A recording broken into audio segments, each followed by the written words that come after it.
Na, Hello, brother. Sister of the world, mga kapatid ko sa buong mundo, sa buong Pilipinas, ito ngayon. Ito ngayon.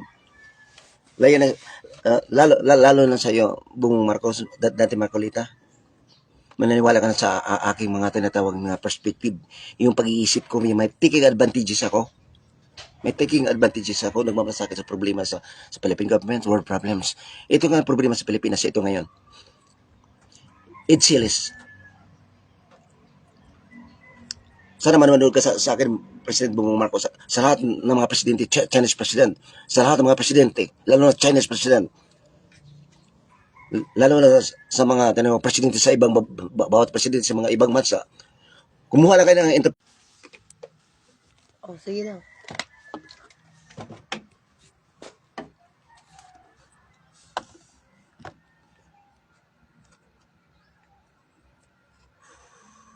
Wi-Fi.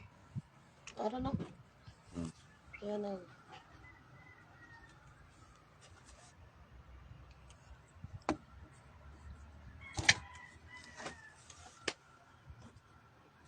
Ano, ikaw, tanawa ko no, harap na rin lang. Hello, brothers and sisters. Oh, ipatuloy natin. Kumuha na kayo ng bawat presidente sa bawat presidente sa bawat bansa, pakinggan ninyo, manonood ako para sa inyo ito. Lalo na doon sa presidente natin, Bongbong Marcos. Sana mapaniin mo, pinoto kita, may depensa ko sa iyo. Kasi yung mga tao talaga, na yung tinatawag ko si Chile ngayon nga, bakit para kang Chile, para yung nagprotesta pa ng People's Power dyan. Yung na People's Power dyan, Chiles. Sino ba ang nag-uutos sa iyo? Napo, sisisihin mo si Bongbong Marcos. Hindi mo ba alam? Maraming tao mamamatay. Mabuti ka pa, mabuti lang hindi ako ang presidente. Kung ako pa presidente, binabayaran ninyo mga tao ng mga People's Power. Kung ako pa presidente, papatayin ko yan lahat at saka yung mastermind nag-uutos. Binabayaran yung mga tao dyan. Bakit pababayin mo si Bongbong Marcos? Kaya ni Cory Aquino, paalisin na mga sundalong Amerikano? Para halos lahat ng mga budok, taniman ni Satanas ng tinatawag ng time bomb, atomic bomb, para sumasabog. Sa aking taking advantages, Chiles. Nandito sa Pilipinas yung mga time bomb maker, atomic bomb maker. Nidududa ko, yung mga pariners dito sa Pilipinas, yan ang papalayasin natin, hindi si Marcos. Kung palayasin mo si Marcos, alisin yung mga Amerikano, ano mangyayari? Chiles, ano nangyayari sa mga pinato? Pagkatapos na papalit si Ferdinand Marcos. Sino pumapalit si Cory Aquino? Paborsit China.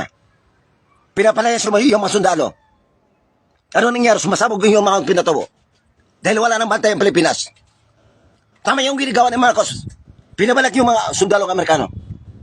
Dahil sa mga Amerikano, nagkakaroon tayo ng freedom. Dahil sa mga Amerikano, sundalo Amerikano. Hindi pwede mapalis yan, Angeles. Mas buti pa alisin yung mga Chinese dito sa Pilipinas. Sila ang mga traidor sa administrasyon ni Bongbong Marcos. At saka ba't saka, ikaw, saan ka papanid? Saan ka pumapanid? Sa China, sa Amerika. Si Bongbong Marcos sa Amerika. Hawak na tayo ng mga Amerikano na ito naman. Nanom, matalino ka? Social sciences, ang history. Yan ang katotohanan. Ano nangyari sa yung Battle of Manila Bay? Namamatay ang mga Pilipino dahil binabayaran. Binabayaran na ng mga tinatawag Spanish. Namamatay na sila. Asa kayo si Andres Bonifacio, Gregorio del Pilar, Antonio Luna, Pilipino. Binabayaran na para kalabanin ng mga Amerikano. Ano nangyari sa kanila? Namamatay. Dahil hindi sumusunod sa Presidente of the Philippines, Emilio Aguinaldo. Yun na nangyayari dito sa Pilipinas ngayon. Sino yung ayaw ka Marcos, kumukuta pa mo pumanay sa China? Si Marcos pumanay sa Amerika, tama. Kasi pag kukunin natin ang puwersa ng mga Amerikano, ano mangyayari? Mamamatay ka. Mamatay lahat ng mga tao. Dahil nagtatanim ka ng galit. Bakit sinasabi na niyo, maliit lang ako, para itong tigiga advantages ko. Hindi mga nanakaw si Marcos. Ano ba kanyang hindi nanakaw? Sa inyo ba yun yung tinawag ng ginto? Hindi man ang treasure sa mga Pilipinas. Treasure naman niya Yamasita. Japan. Sila karapat. Dapat yung ginto mapapasa kanila. Dahil siya nag-i-import. Matalino si Marcos. Si Bilanan Marcos, yan tunay na Pilipino. Hindi ka pwede magpresidente ang tinatawag nga si Minolam kasi may dugong insik. Kasi mga presidente, pag presidente, ang tinatawag magiging pangulo ng presidente o papalin sa China, hindi pwede. Kasi mangyari sa atin. Alipin ito ng China. Mabuti ang Amerikano hindi alipin, dubli pa sweldo. Nabigyan tayo ng freedom dahil sa mga Amerikano. Matibay ang pursa sa Pilipinas. Dahil pinabalik ni Bung Marcos. Jealous. Yan mga dapat tao, pababain si Bung Marcos. Ha? Malulutas mo? Makapaduli pisweldo ka? Mapipigilan mo yung tawag ngayon, binabaw ng time bomb maker. Ako naniwala na, hindi kagustuhan ng Diyos. Hindi kagustuhan ng Diyos. Man-made, sabi ni US President Trump. COVID, man-made, from China. Ako dito, President Trump. Alam mo? Hindi mo alam? Ang dagat natin, may mga bulkan sa ilalim. May mga submarine. May mga submarine sila. Ang iniisip ko, may mga submarine ng China. Ang komunista may submarine. Baka yung mga bulkan na tinaniman na ninyo, nuclear missiles. No one's away. Pag sumasabog dyan. Naging aktibo yung mga bulkan dahil tinaniman ng mga bomba. Atomic bomb. Kung ordinaryo lang tinatawag ng mga lidol. Hindi ang Diyos makagawa dyan. Tumigil na kandiyan pag sabi sa Lord. Maghanap ka ng paraan. Palisin natin ang mga diyon dito sa Pilipinas. Sila ang inside job. Ayaw sumusunod sa President Marcos.